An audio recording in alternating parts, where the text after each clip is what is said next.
Crecí escuchando la historia desde la perspectiva de los héroes, hombres que con sus hazañas, inteligencia, sagacidad o fuerza han marcado diferentes hitos en la historia de la humanidad, en nuestra historia nacional y hasta en nuestra historia propia, local o familiar. Nelson Mandela, Martin Luther King, Gandhi, Winston Churchill, Obama, Putin, Simón Bolívar, Gabriel García Márquez, Jorge Eliezer Gaitán, Álvaro Uribe, Juan Manuel Santos, Petro, Fernando Botero, Carlos Vives. Y sí, probablemente estos hombres han dejado su huella en la historia. A todos nos suenan, ¿verdad? Unos políticos, otros escritores, científicos, héroes de la patria, entre otros. Pero ¿qué tal si ahora les digo?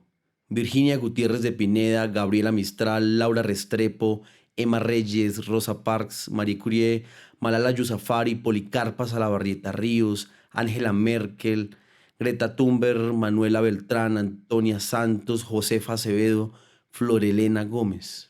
¿A cuántas de ellas reconocemos? ¿Qué sabemos sobre sus historias? Bienvenidas y bienvenidos a este podcast Voces que Inspiran. Hoy me acompañan dos mujeres de admirar por su trabajo. Bienvenidas Nadia Villamil y Elizabeth Sánchez. Nadia es fisioterapeuta de la Universidad Nacional de Colombia, cinéfila, consejera del Consejo Consultivo de Mujer y Género en representación de las organizaciones no gubernamentales, partera y dula, madre de 2 hijos y cuidadora.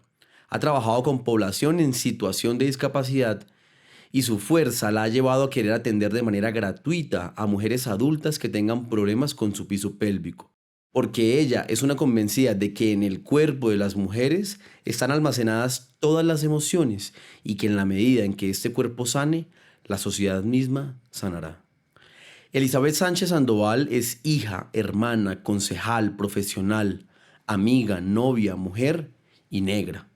Además de ser una amiga muy querida desde hace muchos años, ella es una de esas mujeres jóvenes que admiro por sus convicciones, por su trabajo por los jóvenes, las diversidades y las mujeres. Elizabeth tiene ideas innovadoras y hoy, a través de su curul, se ha atrevido a hablar de temas de los que no se hablan, como por ejemplo, invitar a las trabajadoras sexuales a que entren en la agenda de mujer que se debate en el municipio. Bienvenidas a las dos. Bueno, ¿cómo están? Qué gusto que estén aquí acompañándonos en este podcast. Bueno, Jairo, muchas gracias por la invitación. A Nadia, un saludo también especial y sonoro. Y bueno, estamos acá para hablar de eso que nos une y que también entran ustedes como hombres a ser parte de lo que significa ser mujer en un país como Colombia. Nadia, bienvenida. Muchísimas gracias, Jairo, por la invitación. Gracias por tener en cuenta otras voces aquí resonando desde la región y escucharnos desde otras perspectivas y desde nuestros cuerpos. Bueno, muchas gracias. Yo quería decirles y contarles algo. Cuando uno es alcalde conoce mucho más la ciudad y yo tuve una especie de epifanía. Es el increíble poder que tienen las mujeres para transformar. Porque es importante que ese poder salga, que ese poder se reconozca, que ese poder comience a ser parte de la vida de cualquier sociedad, Nadia. Dios, porque la tierra es mujer, porque vivimos todos en la Pachamama, en ese útero que es el universo. Resonamos todos en esa vitalidad, en esa furia que existe en ese vientre de la tierra. Y si no escuchamos, si no nos escuchamos desde el vibrar de nuestros vientres, si no escuchamos las violencias que se han acallado, si no atendemos esos dolores, la sociedad se va a seguir rompiendo desde sus bases. Qué interesante. ¿Qué piensas, Elizabeth, de ese poder de las mujeres? Es que ha sido un poder que definitivamente hace muchos años fue callado, porque no se nos puede olvidar que en la historia de las civilizaciones, quienes hacíamos todos los trabajos de comunidad éramos las mujeres. Y definitivamente las mujeres tenemos un poder para transformar, no solamente desde el vientre, sino también desde la organización, desde las ideas y desde el amor que practicamos las mujeres. Esa idea de que nuestra sociedad o que la tierra es una mujer y que estamos dentro de un útero me parece a mí muy interesante. Cuéntanos por qué la partería y por qué el dualismo, o sea, ¿qué es? Porque yo la verdad no sé mucho. Bueno, eso tiene mucho que ver con el territorio corporal. Como tú decías, yo soy fisioterapeuta y me paro desde el cuerpo. Y entiendo que nuestro primer territorio corporal es nuestro cuerpo. Y resonar, entender que desde la gestación vibramos en una madre, seamos hombres o mujeres, latimos con un solo corazón. Dentro nuestro la sangre toda es roja. Entonces es entender que somos una sola especie, que somos unidad, pero que también somos tierra, que la tierra nos alimenta. Entonces olvidarnos de esa tradicionalidad, entender que el poder que tienen las mujeres al conocer las plantas, al vivir sus partos en completa autonomía, le permite a la mujer sentirse capaz de transformar las sociedades. Olvidar eso y cederlo a dinámicas que son intrahospitalarias, clínicas, donde se patologiza la gestación. Es entender la vida misma como una enfermedad, que no lo es. Y hay que transformarnos desde ahí. Y efectivamente, incluso los hombres vibran desde ese útero. No es necesario gestar una vida, gestamos proyectos todos los días y vibramos en esa línea. Y para avanzar tenemos que ser conscientes y latir a un mismo ritmo.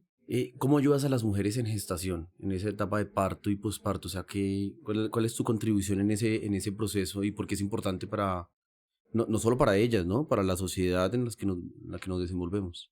Realmente yo las acompaño a parir. Yo no hago nada por ellas. Les recuerdo quiénes son. Ellas son capaces de parir, ellas a mí no me necesitan. Ellas no necesitan al doctor. Lo que una mujer necesita para parir es encontrarse con ella misma y con su capacidad de escuchar su cuerpo. ¿Qué más poder transformador que ese? ¿Mi misión cuál es? Supervisar que todo vaya bien, revisar cómo va una frecuencia cardíaca, revisar cómo va la presión arterial, ayudarla a tranquilizarse y a confiar en sí misma, darle lugar al hombre en ese parto. Porque es que los hombres también paren, están ahí, presentes. Yo no soy el apoyo de esa mujer. El pilar que le da la fuerza es su pareja, no soy yo. Yo soy una custodia del parto. ¿Por qué empezamos con el cuerpo de las mujeres? ¿Por qué el cuerpo de las mujeres es tan importante para esta ayuda? Y tú dices algo pues, que me gustaría que ampliaras un poco más, que las estás ayudando para que recuperen su piso pélvico. ¿Qué significa eso? Y qué importancia tiene el cuerpo, porque la gente, bueno, hay corrientes que dicen, no, hay que trabajar lo espiritual, que el cuerpo no importa. Bueno, ¿por qué el cuerpo es importante?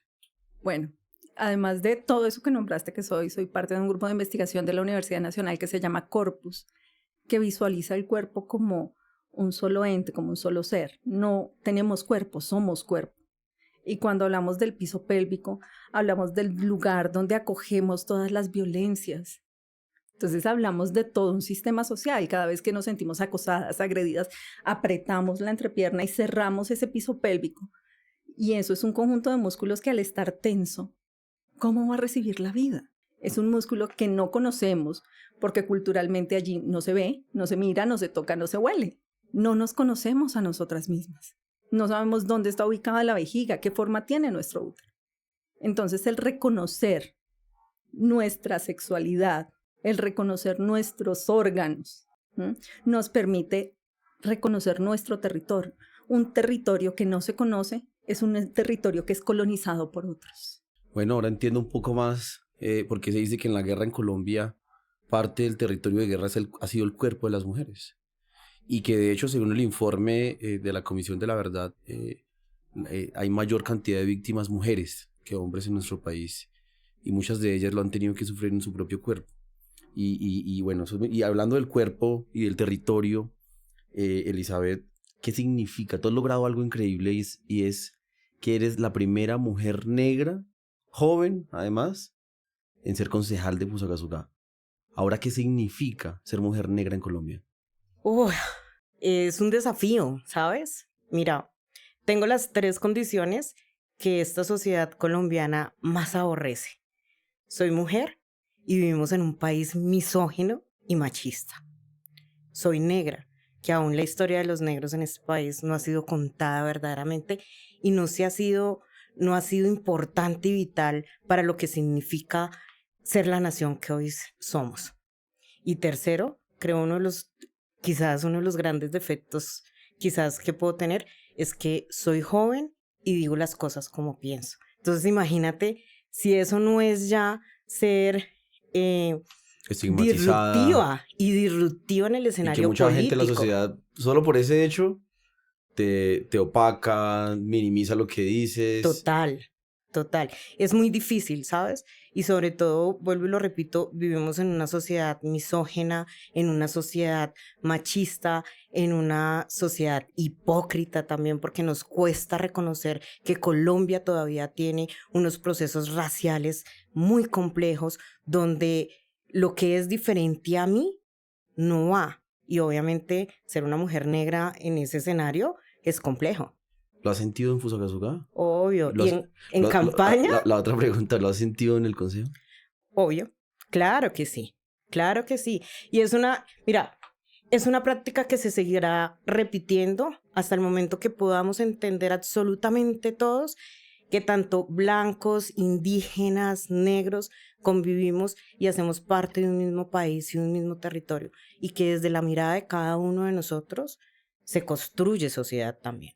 Y para ti como persona, o sea, acá en Fusagasugá, ¿qué tal ha sido ese camino? ¿Cómo lo has superado? ¿Cómo hoy te empoderas y te paras desde ese empoderamiento y dices, yo sigo adelante? ¿Cuál ha sido, o esos referentes, o esas actitudes, o esas ideas que te han llevado a superar esas dificultades? Bueno, hay una cosa que para mí ha sido supremamente fundamental. Uno ha sido mi familia. Crecí en una familia donde mi papá me inculcó desde niña de usted no es diferente a nadie, usted es igual a todos. ¿Tienes un color de piel diferente? Sí, pero eso no te hace ni menos ni más que nadie. Y esa ha sido una fuerza, ¿verdad? Pero también ha sido la fuerza de mis amigos, ha sido la fuerza de tener una convicción de que este país merece ser cambiado y no importa si soy negra, no importa si soy mujer, no importa si soy joven, tengo una voz y mi voz tiene que ser escuchada. Obviamente el camino no ha sido fácil, ha sido lleno de muchos tropiezos, pero como siempre lo digo, hay que caerse, levantarse, sacudirse y seguir para adelante. Y tu voz es poderosa, y la voz de muchas mujeres es poderosa. Eh, Cuando yo estaba en campaña, la primera vez, hice un discurso ante 10.000 personas y yo me sentía muy nervioso. Y en ese discurso dije algo que me salió, eso fue improvisación. Yo quiero ser el alcalde de las mujeres. Y pues todas allá gritaron, tal cosa. Y cuando dije eso, yo dije, oye, hombre, sí. ¿Y qué significa ser el alcalde de las mujeres? Esa vez perdí. Cuando tenía 24 años me lo volví a lanzar a los 28 y gané. Y con todo el gusto firmé un convenio en campaña, firmamos un convenio con las mujeres. Y lo cumplí cuando llegué, y en nuestra gestión creamos la Secretaría de la Mujer, aumentamos el presupuesto para la mujer, creamos 2 casas para la mujer, actualizamos la política pública, creamos la sala de crisis y también dimos mensajes poderosos como que por primera vez en la historia las mujeres fueron mayoría en el gabinete del municipio de Fusagasugá y sobre todo las respetamos. Y eso pasa también por una recomendación que a mí me hizo una psicóloga a la que yo fui y me dijo, quiero, Jairo, que te conectes con la historia de las mujeres de tu familia. Y le tengo una historia increíble. Todas han sido una cosa increíble. Yo resulté admiradísimo de todas. Mi tatarabuela fue apresada. Ella participó, pues vivió en la guerra de los 1000 días. Fue apresada por vender chirrinche, porque eso era ilegal. Pero gracias a ella es tan increíble esto que solo ella cambió la historia de toda mi familia. Solo ella. Porque ella fue básicamente, ella crió a mi abuela. ¿Sí? O sea, ella era la abuela de mi abuela. Y la crió. Y la manera como ella pensaba cambió totalmente la cultura en mi familia. Y eso me hizo que yo comenzara a empoderarme mucho más de cosas que no había reconocido en mi propia historia familiar. Nadie hace parte también del Consejo Consultivo de Mujer y Género de Fusagasugá. Y me gustaría que, para quienes nos están oyendo, nos contaras, bueno, y ese Consejo Consultivo, ¿quiénes están ahí? ¿Qué hacen? ¿Cómo? Es decir, desde ahí ustedes cómo hacen para proteger los derechos de las mujeres, cuál es la función y cuál es la agenda que tienen. Bueno, es importante entender que efectivamente, como tú lo planteabas, hay unos sectarismos, ¿no? Entonces, cuando yo te hablo del sueño americano, el sueño americano es un sueño blanco, no es un sueño trabajado. O que tenga colores. Exacto. Entonces, ¿qué es lo que sucede? Es muy fácil decir, voy a pensar en una política de mujer. Los derechos humanos son derechos para todos. Los derechos del hombre son los derechos de los hombres y las mujeres. Pero yo tengo que entender que yo aquí, desde Fusagasugá, urbano, con ciertas capacidades, habiendo podido ir a la universidad, graduarme, yo desconozco las reales, las profundas necesidades de la mujer rural. Yo puedo aproximarme a ellas, tener un imaginario, pero tener la realidad concreta de lo que pasa con ella no la tengo. Lo mismo pasa con las trabajadoras sexuales. yo tengo un imaginario y tengo unas limitantes de la formación cultural, social, religiosa que recibí, ¿sí? Y tengo que ser objetiva con esto. Por lo tanto, es importante que se visualicen las diferentes voces. ¿Mm? Y eso es el consejo consultivo. Es un punto donde se recogen las voces de las mujeres en los diferentes niveles, donde está la representante de las trabajadoras sexuales, de la mujer rural, de las microempresas, de las organizaciones no gubernamentales. Tenemos 22 representantes en total de los diferentes sectores. Lamentablemente en este momento las curules no están completas. Necesitamos que las mujeres tengan voz. ¿Para qué? Para que se visualicen sus necesidades y los puntos donde están las violencias. ¿Por qué razón? Porque el Consejo Consultivo es un ente que se aproxima al gobierno para decirle, mire, no estamos escuchando estas voces, existen estas necesidades. Realmente no somos el enemigo de la administración, somos el punto donde como consejeras consultivas se nos consulta y se nos dicen, miren, este es el plan que tenemos, ¿qué nos falta? ¿A qué debemos apuntar? ¿En dónde estamos ciegos? Entonces se necesita tener la mente abierta y no ver en el consejo consultivo al enemigo, sino en la voz que me dice, la está embarrando aquí. No lo haga así, cambie sus maneras, entienda que esto no es personal. Eso es el consejo consultivo, un punto de recolección e intermediación entre la administración y los derechos de las mujeres. Es un ente que lucha porque se trabajen esos 8 derechos priorizados de las mujeres. Qué poderoso. Mi mamá, que fue vital pues para que yo, bueno, de hecho, a todo en mi vida, digamos, tiene un especial interés en la mujer rural, por ejemplo. Y gran parte de su trabajo social como gestora social se incluye porque mi mamá fue mujer rural. Mi mamá tuvo que cocinar para obreros, vivió en el campo gran parte de su vida. Y entender eso es, digamos, yo no lo entendía. Yo también, pues como alcalde uno dice, no, el derecho es de las mujeres, pero hay mujeres rurales, hay mujeres más jóvenes, hay trabajadoras sexuales. Y eso es diferente. Y por eso también en el espacio público se creó la Comisión Legal para la Mujer. Bueno, ¿cuántas concejales mujeres hay? Bueno, hoy Fusagasugá tiene 6 concejalas mujeres y es un gran triunfo. Bueno, muy bien. O sea, ya vamos Vamos subiendo, avanzando. vamos avanzando. Cuando yo estuve solo habían 2, cuando yo fui concejal de Fusagasugá. Y bueno, qué, digamos, ¿cuál es la agenda de esta comisión? ¿Qué han hecho? Bueno, hemos venido haciendo todo el acompañamiento a las organizaciones sociales, estuvimos muy presentes en la conmemoración del Día de la Mujer y sobre todo haciendo un llamado a la conciencia de que el Día de la Mujer o el 8 de marzo se conmemora es el Día de la Mujer Trabajadora, que si bien la sociedad de consumo nos ha dicho es el Día de la Mujer, pero eso tiene toda una connotación atrás y es necesario entenderla. Y por supuesto, ahora viene una gran discusión sobre el plan de desarrollo y es que las mujeres avanzamos y llevamos mucho tiempo avanzando en todo el tema, no solamente de la política pública, sino también en los espacios para las mujeres y pues no podemos ser menos o inferiores o permitir que el municipio retroceda. Tú hablabas de algo muy importante que bien conoces y es que Nadia también lo tocaba y es que somos 6 mujeres y en lo particular desde esta curul, que es la curul del Partido Verde, me he dedicado a que podamos escuchar la voz de absolutamente todas. Hay unas mujeres que no son visibles, ¿verdad?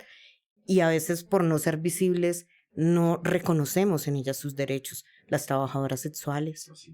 Es más, las discriminamos y generamos todo un discurso para no hablar de ese tipo de mujeres. Y es necesario ponerlo en la agenda pública porque son mujeres que son sujetas de derechos, son mujeres que también necesitan que estén presentes en la agenda pública. Las amas de casa, por Dios, hoy tenemos más del 40% de las mujeres en Colombia son amas de casa y muy poco hablamos de ellas. Hablamos de las mujeres trabajadoras, de las jóvenes, de las mujeres que están trabajando y las amas de casa necesitan también que se generen todos los procesos para ello y es necesario e importante colocarlos sobre la agenda pública. No, y además que ser mujer concejal no significa que se defienda la agenda de derechos. Ni ser hombre significa que estén en contra. Hay hombres que tienen toda una formación, digamos, que están con toda esta agenda de derechos.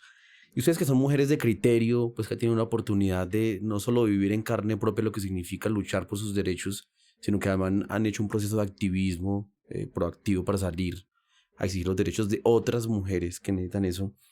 Quiero discutir algo que me preocupa, y es que en el norte y en el sur global hemos tenido avances significativos en los derechos de las mujeres, muy importantes, como reducir la brecha salarial, todo el tema del acceso a las oportunidades. Pero me preocupa también que hay discursos que se han ido fortaleciendo en contra de esta agenda. Ustedes, por ejemplo, pueden mirar al presidente Milei, digamos, que dicen básicamente que, digamos, menosprecia estos discursos de igualdad de la mujer, que para qué igualdad, ¿sí? Y en el norte, Donald Trump muy seguramente, o por lo menos eso muestran las encuestas, va a ser nuevamente presidente de los Estados Unidos, y ustedes significan no solo por su historia personal, por el partido en el que está, que también representa un establecimiento que va en contra a las luchas que históricamente las mujeres han ido ganando. Y entonces, ustedes que están acá, que hacen parte pues, de la vida pública, no solo de Fusagasugá, sino de nuestro país, ¿qué lectura hacen primero de esto? Y esa primera pregunta. Y la segunda es, ¿cómo hacemos para proteger eso que ya se ha alcanzado? ¿Sí? Porque estoy seguro que muchos de los discursos quieren no solo mantener, sino echar para atrás. Y eso es bastante preocupante. Hay que hacer esas dos preguntas. ¿Qué leen ustedes? ¿Y cómo evitamos que perdamos lo que ya hemos ganado? Bueno, yo creo que acá hay que decirlo. A mí me gusta decir las cosas tal y como son. Y es que sí considero que hay un gran miedo por todos los avances que las mujeres hemos tenido. Estás hablando de dos países supremamente importantes que en cuanto a todo el tema de garantías de derecho le han dado la pauta, sobre todo Argentina le ha dado la pauta a las mujeres latinoamericanas, porque allí comienza todo un movimiento de mujeres, y es en Argentina verdaderamente donde comienza todo un movimiento de mujeres muy fuerte y que hoy están casi que borrando un poco, invisibilizando la fuerza de la mujer. Creo que acá hay que hacer un llamado a la sinergia, a la sonoridad entre nosotras. Y es que en todas las agendas, y por lo menos en el país, en el municipio, en los departamentos, tenemos que poner fuerte una agenda de mujer nuevamente, donde hablemos de los derechos, porque miren, hemos ganado muchas batallas, pero aún nos falta seguir conquistando, y afuera hay un gran mundo de mujeres que están esperando que la cojamos de la mano y digamos, camine pues, sigamos construyendo. Y hoy esas lecturas hay que hacerlas también un poco en lo que está pasando a nivel global con la política, y es que hemos vuelto otra vez a un pensamiento retrógrado donde las mujeres nos volvimos canzonas, nos volvimos las malas, y resulta que, claro, ya tenemos voz, ¿verdad? Y ya se cree que nos han reconocido todos los derechos, y eso está generando miedo, porque va a sonar un poco molesto lo que voy a decir quizás, pero los hombres han cogido una costumbre de invisibilizar a las mujeres, sobre todo cuando se trata en los escenarios públicos, y es que creen que hablando más fuerte se imponen más, y que las mujeres nos volvemos miedosas, y creo que es todo lo contrario. Las mujeres tenemos una gran capacidad para desarrollar, lo decía hace un rato, la civilización, y sobre todo acá hay una comparación, y es que cuando se trata del gasto público, las mujeres damos mucho más resultados que los hombres. Si a un hombre lo ponen a escoger entre una cancha de fútbol y un acueducto, pues no quiero decir que van a escoger los hombres. No te lo voy a preguntar porque no. Me vas a decir lo otro porque obviamente tienes una gran fuerza también con las mujeres. Pero cuando a las mujeres nos ponen a escoger, nosotras más siempre vamos... más humanas. Exacto. Más nosotras madres, vamos a ser siempre... Más mujeres. Nosotras siempre vamos a pensar más en el otro, no en mí, en lo que le conviene a todos. Y eso en el mundo está generando molestia. Bueno, si me permites, yo creo que esto implica una transformación interna, pero también externa. Es entender que siempre en los procesos de las mujeres ha habido dinámicas pulsátiles. A veces estamos adelante, a veces estamos atrás. Primero se reconocieron aquí algunos derechos antes que en Europa. Y este es el momento de unirnos, de respaldar otros procesos desde fuera, de no dejarnos solas, porque puede que hable más fuerte a veces, pero si estamos juntas, somos todas. Y desde ahí tenemos que movernos, pero también tenemos que movernos desde lo interno. Tenemos que entender que somos reproductoras de mecanismos de violencia, desde el comentario, desde el juicio, desde la culpa, desde el juzgar a nuestras madres incluso. Hay que soltar muchas de esas culpas, de esas responsabilidades que asignamos, que generan dolor y generan procesos de naturalización de la violencia, porque la invisibilizo como un mecanismo de supervivencia. Y es unirnos desde la empatía, desde el entender el vivir del otro. Creo que eso es muy importante, y eso también implica mover a los hombres en estos procesos, entender que mi madre también es mujer, que la mujer que vive a mi lado también es digna de derechos, y entre más digna sea ella, más digno soy yo, y entender que esto no es una lucha solo de las mujeres, que ustedes también tienen unos procesos de conciencia profunda y que hay hombres profundamente transformadores, y hay que pelear juntos y caminar en la misma dirección. Así es. Desaprender lo aprendido. Gracias. Sí, tiene toda la razón. Y ustedes son madres. Muchos de los hijos, como tuvimos mamás que nos transformaron. Mamás que nos decían, nunca se atreva a tocar a una mujer. Mamás que nos demostraron en ellas el poder que tienen las mujeres. Y eso es transformador. Más que inclusive las palabras que digan. Usted, Elizabeth, me recomendó una película que se llama Shirley. Está en Netflix. Ah, buenísima. Y esa película habla de la primera mujer negra en llegar al Congreso de los Estados Unidos. Y es tan inspiradora esa película, y se lanzó a la presidencia de la República. Imagínense ustedes, la primera mujer en llegar y se atrevió a lanzarse a la presidencia de la República. Qué poder tan increíble. Pero en un país racista. Y todavía más, y todavía mucho más, y mujer, y la primera, y en Estados Unidos. Es una película que se le recomiendo mucho, está en Netflix. Las mujeres han aumentado en participación en los cargos importantes a nivel global, pero aún falta camino por recorrer, y sobre todo en la política. ¿Qué propones para hacer que más mujeres participen en cargos públicos? Porque no es fácil. Y tú lo supiste, pues, en tu proceso político, no es fácil convencer a mujeres de que se metan a la política. Mira, yo creo que hay una gran apuesta, y es finalmente reproducir lo que yo siempre digo, algo, y es, hay que estar menos detrás del escritorio y más en el territorio. Allí en el territorio hay muchas mujeres que están esperando simplemente que uno le diga, oiga, usted puede, hágale. Yo la acompaño, láncese, que yo voy detrás suyo y miramos cómo nos protegemos las dos. Ese es un gran reto. Hay que seguir inspirando a más mujeres, pero sobre todo hay un tema que yo le creo mucho, y es que tenemos que comenzar a hacer unas escuelas populares con mujeres, ¿sí? Y empoderarlas y decirles, vengan, esta vaina la construimos entre todas. Tú decías ahora algo, Nadia, y es que juntas somos más, pero y hay algo que es, juntas somos una, y si a una le va bien, nos va a ir bien a todas. Por eso es necesario hacer más procesos de liderazgo donde las mujeres puedan acercarse mucho más a esos procesos políticos. Y hoy celebro en el país mujeres que están haciendo historia desde el Congreso porque se han atrevido también a alzar la voz. Hoy hablamos de violencia política hacia las mujeres. Antes eso no existía. Hoy lo estamos poniendo en una agenda y estamos diciendo, bueno, ¿cuál es la agenda para que estas acciones no se vuelvan a repetir? Y es comenzar a darle garantías verdaderamente a las mujeres, porque en los escenarios políticos las mujeres no tenemos tantas garantías, porque como se ha considerado siempre que somos el sexo débil, entonces fácilmente yo puedo decir mentiras sobre usted porque es mujer. Igual Total. No va a ganar. Y si una mujer levanta su voz, entonces dicen que es una loca, que no se controla, que es una histérica, ¿cierto?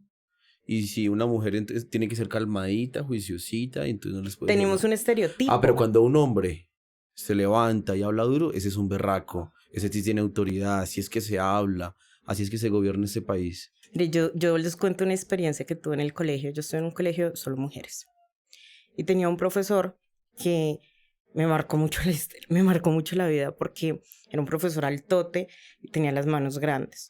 Y un día se levantó muy bravo y palmoteó. Y mis compañeras se quedaron todas. Y yo me levanté, tenía 14 años, y le dije, un momentico, no, yo a usted no le tengo miedo. Y me dijo, ¿se me sale del salón? Le dije, claro, yo me salgo. Yo no tengo ningún problema en salirme, pero usted a mí no me grita. En mi casa tengo papás. Miren, ese profesor le decía a mi mamá en cada entrega de boletines que a mí me faltaba pautas de crianza, que me faltaba garrote, que yo era una mujer rebelde, ingobernable, que si a mí no me ponían en cintura, me iba a descarriar. Y hoy, bueno, ojalá me escuche. Profe, esta mujer descarriada hoy es concejal. Y va a llegar más lejos. Y mira, yo creo que ahí es importante tener esas violencias invisibles. No es llegar al cargo, es como mujeres unirnos y poder levantar la voz. Y si alguien se atreve a callarnos, decir, momento, a esta mujer se le respeta. Y no solo desde un cargo homogéneo, no, también desde abajo, desde el pueblo se hace política. Desde nosotras como mujeres respaldándonos y diciendo, momento, queremos escucharla. Porque lamentablemente la idea de que yo soy hombre, la idea es de que yo soy grande, yo soy mayor que usted, exige silencio y respeto de su parte. No, el respeto se gana con argumentos, no alzando la voz, ni alzando la mano. Porque alzar la voz e imponerse por la fuerza y por el cargo también es violencia política. Nadia, ¿qué mujeres la inspiran a usted? Uy, ¿qué mujeres no me inspiran? Mira, en el trabajo social, en el trabajo de partería, puedo decir que la primera niña que me inspiró, porque fue una niña, fue durante un juicio por violencia sexual. Era una niña que estaba siendo entrevistada en juicio y se veía impecable y decían, pero no le pasó nada, no hay evidencia, hasta que alguien le tocó la mano. Esta niña se descompone, se sale de sí y es otra. Y en ese momento esa mujer transformó mi vida, porque me di cuenta que la violencia sexual fractura a la mujer, fractura al hombre y nos hace que nos desapropiemos de nuestro cuerpo. Nos rompe en dos. Ahí somos, cuerpo y mente. Y no podemos ser cuerpo y mente. Desde esa niña me paro yo, desde mí misma confrontando la violencia sexual, desde la mujer que encuentro en un taller narrándome su historia, desde mi madre, desde mi abuela. ¿Por qué? Porque ella misma en su dinámica histórica sufrió violencias. Y cada mujer, cada generación hemos intentado dar un paso para que nuestras hijas, nuestros hijos cambien su mentalidad. Todas son admirables. Esa mujer que trabaja en el campo, que se rompe el lomo, esa también fue mi abuela. Y qué hermoso encontrarnos en todas. ¿Qué mujeres te inspiran, Elizabeth? Wow. Bueno, a mí me inspiran generalmente todas las mujeres por el simple hecho de ser mujer y de saber la historia que cargamos también en nuestra espalda. Pero si lo llevo más al detalle, me inspira mi bisabuela, me inspira mi mamá, una mujer llena de amor y que a pesar de no tener tantas oportunidades, hizo de su casa y de su hogar un hogar propicio para que mi hermano y yo tuviéramos las oportunidades que ella no tuvo. Me inspira mujeres como mis compañeras del consejo, me inspiran las vendedoras informales, las trabajadoras sexuales, porque muchas de ellas tienen atrás una historia que desconocemos y que por eso a veces señalamos. Esas mujeres me inspiran las mujeres campesinas, me inspiran las mujeres negras que están haciendo historia en este país, me inspiran las jóvenes, me inspiran las estudiantes. Y si me quedo ahí, les voy a seguir diciendo todas las mujeres que me inspiran. En realidad, me inspiran todas las mujeres. Sí, ya saben que me pasa algo parecido. Mire, yo después de decir que yo me senté con mi mamá, me senté y le dije, cuénteme su historia, cuénteme la historia de mi abuela, es decir, de toda la línea de materna, las mujeres de mi línea materna. Me senté con mi abuelita y le pedí que me contara y me senté con algunas de mis tías de la rama paternal. Y me encontré con un montón de cosas sobre todo yo entiendo una cosa, hay un poder infinito en la resistencia, en persistir en persistir y resistir. La gente cree que el poder es cuando yo cojo le doy una patada a una pared y la tumbo, pero resistir años de humillaciones, de una cultura machista y salir adelante y aún así criar toda una familia es increíble, realmente un poder que uno no lo ve tan fácil porque uno lo ve como si fuera algo natural. Pero realmente es increíble. Bueno, mujeres, últimamente a mí me encanta leer biografías, estoy leyendo de biografías interesantes, estoy estudiando a la Pola, estoy estudié hace un tiempo a Cixi, que fue una emperatriz china, a, aquí en Fusagasugá, Flor Elena Gómez, que fue una líder muy interesante que nos ayudó. Y bueno, ya para ir más o menos cerrando, bueno, ¿qué están leyendo? ¿Qué recomiendan en libros? ¿Qué recomiendan en películas? ¿Qué recomiendan? Tú tienes una serie, una empresaria también negra, que no me acuerdo cómo se llama. Pero entonces, ¿qué recomiendan? ¿Qué le recomiendan a estas mujeres que las están escuchando para que se nutran un poco más de ese conocimiento? Y si quieren de una vez, como una frase final para, como llamando la acción a todas las mujeres y a los hombres de nuestro país. Bueno, ¿qué estoy leyendo? Estoy leyendo un libro que tú me regalaste, que es la historia de una mujer que existió en Francia. Y es la historia de Juana de Arco. Y es una historia, wow. Además que tenemos una misma, algo que nos Sí. conecta y que me conectó con ella, y es que nació el 6 de enero. Y por supuesto, este primor Nacieron también. el mismo día. Nació Y el 6 aparte de enero. tienen otras más casualidades interesantes. Ahí Carl Jung dice la sincronicidad. Sí. Muy interesante. Y es una mujer que al leerla cada vez me enamoro más porque es una mujer que se abrió paso y su historia también y creyó en ella y nunca dejó de creer en lo que ella sentía que había que hacer. En series, nada, la que tú dices, Madame Walker, Anne también, Anne Shirley. Ay, esa es increíble, preciosa. es una serie tan Y tierna. es como es una historia muy tierna, pero también esa me la recomendó un amigo que se llama Daniel Triviño y me tuve que verla todo el fin de semana para entender por qué hablaban de Anne Shirley. Y cuando la vi, yo dije, wow, y es una niña, pero como siendo una niña comienza a cuestionar todo. Y es algo que también nos invita venga, a nosotros nos han vendido una película, pero ¿y qué? Sí, una serie increíble. Madame Walker, la empresaria negra, la primera empresaria negra, genial.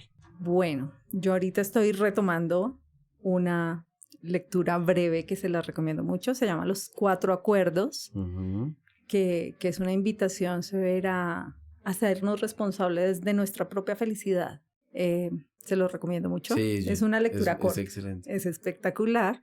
Y película recomendada, Ágora, que nos habla de la filósofa, de una de las primeras filósofas de la humanidad, Hipatía.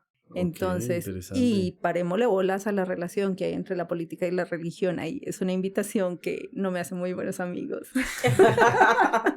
Pero hay que decirlo. Para pensar, para rompernos, pues es lo que creemos nosotros. Bueno, hemos llegado al final de este podcast. Gracias por estar acá. A mí me enorgullece estar con mujeres tan poderosas aquí a mi lado, que cada vez que escucho sus palabras lo que siento es energía y que me inspira a seguir con esta lucha, porque uno cuando está en la política tiene que tener causas y banderas, y hasta el final de mis días, donde Dios me permita a mí como persona y a la gente que me acompaña, luchar por la causa de las mujeres, que la siento también propia.